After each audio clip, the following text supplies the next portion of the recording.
Саламатсыздар ма, құрметті оқушылар. Бүгін біз алгебра 7-ші сынып 6-7 есепті шығарамыз. Бұл жерде бөлшекті қысқарту қажет.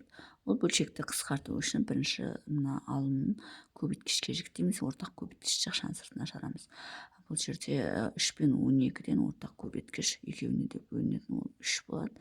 А мен Б-дан ештеме шықпайды, себебі мына жерде А болса, мына жерде Б бар, екеуі екі түрлі, сондықтан 3-тің өзін ғана шығарамыз. 3-ті 3-ке бөлсек 1 болады, мұнда А қалады, плюс 12-ні 3-ке бөлсек 4 болады, и Б болады, 4 Б болады. Бөлінген 6 А Б. Енді осы жерден 3 пен 6 қысқарады, 3-ті 3-ке бөлсек 1 болады, 6-ны 3-ке бөлсек 2 болады. Сонда бөлшектің алымында А қосы 4 Б болса, бөлімінде 2 А Б болады. Бұл бізде бірінші есептің шығару жолы. Енді екіншісін шығарамыз. Екіншісі бізде 15 Б азайту 20 С бөлінген 10 Б.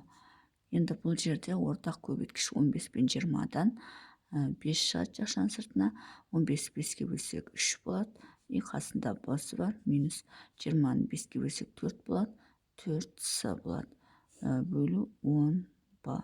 Енді бұл жерден 10 мен 5 қысқарады, 5 5-ке бөлсек 1 болады, 10-ды 5-ке бөлсек 2 болады. Сонда бөлшектің алымында 3 Б азайту 4 С болады, бөлімінде 2 Б болады.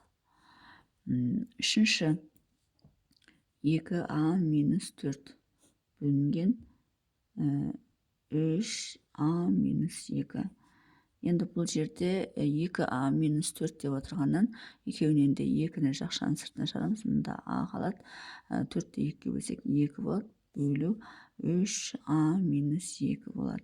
Тең енді А минус 2 мен А минус 2 қысқарады. Сол кезде бізде есептің жауабы 3-тен 2 болады. Төртінші 15X Y плюс 2 бөлінген 6Y плюс 12 дейді. Енді бұл жерде 15X Y плюс 2-ның өзін жазайық. 6Y плюс 12-ден 6 жақшаның сыртына шығып кетеді. Y плюс 12-ні 6-ға бөлсек 2 болады. Сонда мына Y плюс 2 мен Y плюс 2 қысқарады. 6-ны 3-ке бөлеміз 2 болады, 15-ні 3-ке бөлеміз 5 болады. Сонда 5X бөлінген 2 болады. Төртіншісі, енді 5-шісін шығарамыз. 5-шісі А минус 3Б бөлінген А квадрат плюс 3АБ. Енді бұл жерде А минус 3Б-ның өзін жазамыз, бөлу. Мына жерде екеуінен де А-ны шығарамыз. А плюс А квадрат А бөлсек А болады. Мына жерде А қысқарып кетеді, 3Б болады. Мына осы күйінше қалып кетеді. Негізі кітапта мына жерде минус болу керек еді. Сонда мына жер минус болса, мынамен мынау қысқаратын еді. Сөйтіп 1 бөлінген А болар еді жауапты. Мына жерде қате кеткен, сондықтан біз осы күйінше қалдыра саламыз. Алтыншы 3Х квадрат плюс 15XY бөлінген Х плюс 5Y тең.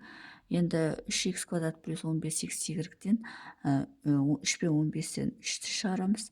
Х квадрат пен Х-тен Х-ті шығарамыз. Яғни айнымалының кіші дәрежесінен коэффициенттен ортақ көбейткіш шығарамыз. Сонда 3-ті 3-ке бөлсек 1 болады, Х квадрат Х-ке бөлсек Х-тің өзі болады, плюс 15-ті 3-ке бөлсек 5 болады, Х пен Х 1 болады да, Y қалады мұнда. Бөлу Х плюс 5Y.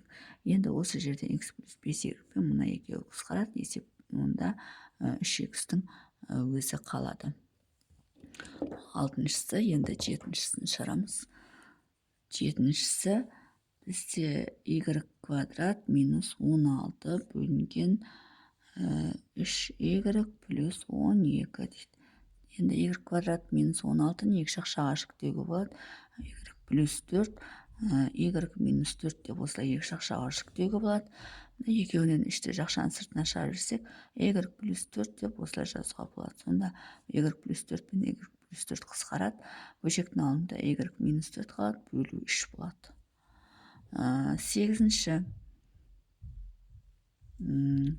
5Х минус 15Y бөлу Х квадрат минус 9y квадрат тең. Енді 5 пен 15-тен 5-ті жақшаның сыртына шығарамыз. Сонда мына жерде x минус 15 5-ке бөлсек 3y қалады. Бөлу.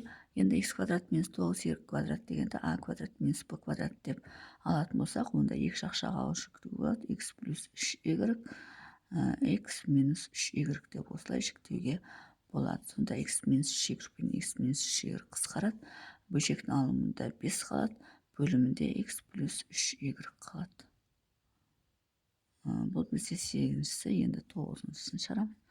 9-шысы с плюс 2-нің жақшаның сыртында квадраты бөлу 7с квадрат плюс 14с. Енді с плюс 2-нің квадратының өзін жазамыз.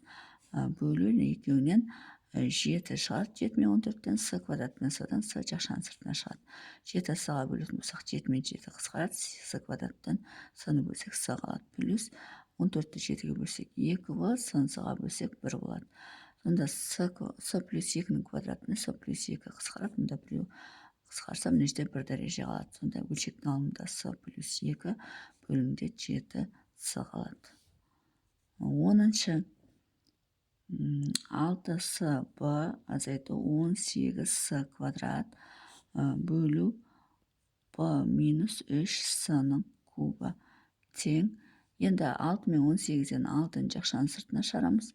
с мен с квадраттан с жақшаның сыртына шығады. б шықпайды, себебі мұнда б жоқ. Енді 6с қысқарып кетсе, мұнда б қалады. Минус 18 6-ға бөлсек 3 болады. с квадрат с-ға бөлсек с қалады. Бөлу б минус 3с-ның жақшаның сыртында кубы. Енді мына жерде 1 дәреже қалады. 1 дәреже кетеді. Мұнда 2 дәреже қалады. Сонда 6с бөлінген б минус 3с-ның жақшаның сыртында квадраты. 11-ші а плюс 5-тің квадраты бөлу а квадрат минус 25. Енді а плюс 5-тің квадратының өзін қалдырамыз. А квадрат минус 25 екі жақшаға жүктейміз. А плюс 5, а минус 5 деп осылай жүктейміз. Сол кезде мына квадрат мені біреуі кетеді. Сонда бөлшектің алымында а плюс 5 қалады. Бөлімінде а минус 5 қалады. 12-ші а-ның кубы минус б-ның кубы бөлінген а минус б.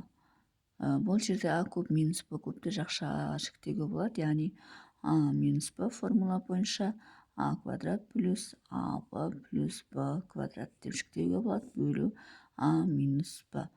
Осы жерде а минус б мен а минус б қысқарады. Сонда бізде есептің жауабында а квадрат плюс аб плюс б квадрат қалады. Сонымен есептің шығару жолы осындай. Егер есептің шығару жолы түсінікті болса, лайк басып, комментарий жазып, каналыма тіркеліп кетсеңіздер болады.